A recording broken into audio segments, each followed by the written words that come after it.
Upcat Math Reviewer number 2. On Tuesday, a blacksmith made 4 more swords than he made on Monday. If he made 16% more swords on Tuesday than on Monday, how many swords did he make on Tuesday? Okay, so lagyan muna natin ng table para madali nating ma-analyze ito. Lagay natin dito yung Monday tsaka yung Monday and Tuesday.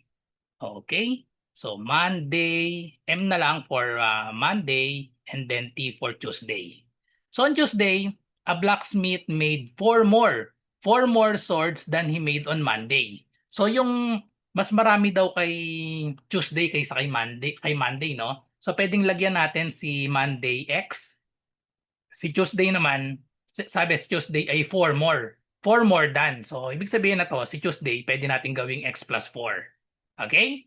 If he made 16% more swords on Tuesday than on Monday. So 16% more daw ito.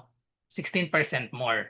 So ibig sabihin kapag nilet natin na percentage ito, itong X gawin nating 100%.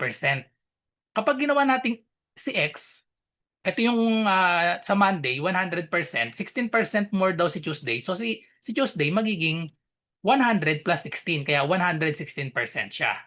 So ngayon, pwede na tayong gumamit ng ratio and proportion dito. So pag nag-ratio and proportion tayo, pwedeng wag na nating ilagay itong percent. Ayan, burahin na natin yung percent. Nilagay ko na yung percent sa taas. Tapos ito yung number of swords. Okay? Number of swords itong x tsaka yung x plus 4. So ito ay magiging direct variation lang. Sa direct variation, ang shortcut natin sa direct variation kapag naka-table ay gawin lang nating fraction itong dalawa. Kaya maganda kapag variation tinetable natin. So shortcut, lagyan nyo lang ng fraction bar, then lagyan ng equal sign. Then isolve natin yung x. Pero tingin tayo sa problem ha. Ang tinatanong, how many swords did he make on Tuesday? Etong Tuesday ang tinatanong natin. Kasi pag sinolve natin yung x, si x ay itong Monday. Monday yung x. So pag nasolve na natin si x, kailangan natin kunin si Tuesday, x plus 4 dapat.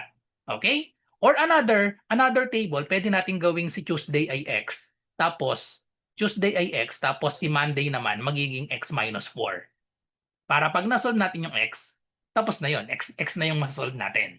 Okay, so ito yung dalawang way ng pag-represent ng number of swords. Kapag si x nilagay natin sa Monday, si Tuesday x plus 4. Kapag si x naman natin nilagay natin kay Tuesday, si Monday magiging x minus 4. Kasi si Tuesday ay 4 more than. Okay? So gawin na lang natin itong nasa taas para wala nang minus sign, positive. So ang gagawin lang natin dito, cross multiply. So cross multiply natin itong dalawa. So itong x times 116, so 116x. And then itong 100, hindi ko muna i-multiply, gawin ko lang 100 tapos parenthesis dito sa x plus 4. So para malinaw yung pagdi-distribute. Okay? Distribute natin ito. Okay, so we have 100 times x, 100x plus 100 times 4, that is 400. Then just bring down this 116x. Pagsamahin natin itong dalawang may x. So para pagsamahin yan, subtract lang tayo ng 100 to both sides. 100x to both sides, subtract natin para makancel ito, 0 na ito.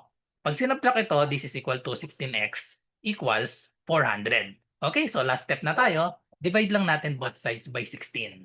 Okay? Pag dinivide both sides by 16, ang value na ng x ay i-manual lang natin ito. So 400 divided by 16, we have 40 divided by 16, that is 2. Okay, so that is 2 times 16, we have 32. Pag sinubtract natin, we have 8, bring down 0. 80 divided by 16, eksaktong 5. 5 times 16 is 80, so wala nang remainder. So therefore, ang x natin 25. Hindi pa ito yung final answer natin. Buti na lang wala sa choices. Ang 25 ay itong, so palitan natin ang kulay. Ang 25 si Monday, itong x, ito yung 25. Ang hinahanap natin, how many swords did he make on Tuesday? So si Tuesday ay x plus 4, so we have 25 plus 4, the final answer is 29 yung kay Tuesday. So therefore, letter D yung tamang sagot, 29. Okay, so I hope may natutunan kayo sa video na ito. Follow for more. Para po sa mga naghahanap ng murang math review, mapa fire officer exam man yan, or UPCAT review or college entrance test, or civil service exam, meron po akong offer na math review, 99 lang po lahat yan. Yung tatlo. So kahit alin po dyan kung anong hinahanap nyo. Fire officer exam, meron tayong 99 only, 10 sessions. Ito po yung schedule natin. MWF, tuwing May po ito. Mag-start ng May 11, matatapos ng June 1, MWF po. So ito po yung mga i-discuss natin. Madadaanan lahat ng math and logical reasoning. Tapos meron din po tayong Google Forms reviewer sa ibang subject. Meron din tayong GCN exclusive FB group para sa only replay ng past session. So ang reviewer ko po ay Google Forms. May mga mock test din. Wala po tayong PDF, Google Forms lang po. Okay? So 99 lang po yan. All in na yan. 10 days tayo ng math review. Para sa fire officer po yan. Tapos sa UPCAT naman, June ko naman ito gaganapin. MWF din. 7 to 9 p.m. din. June 8 hanggang June 29 naman po ito.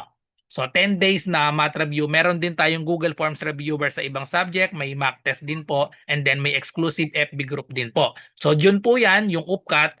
Tapos ang civil service exam naman, wala pa akong nakalagay na schedule dito, pero buong July po to, MWF din, 10 sessions din. Ganon din po, meron tayong Google Forms reviewer sa ibang subject, may mock test, at may exclusive FB group. So naghahanap ka ng math review, alin man dyan sa tatlo, mag-PM lang po kayo sa akin.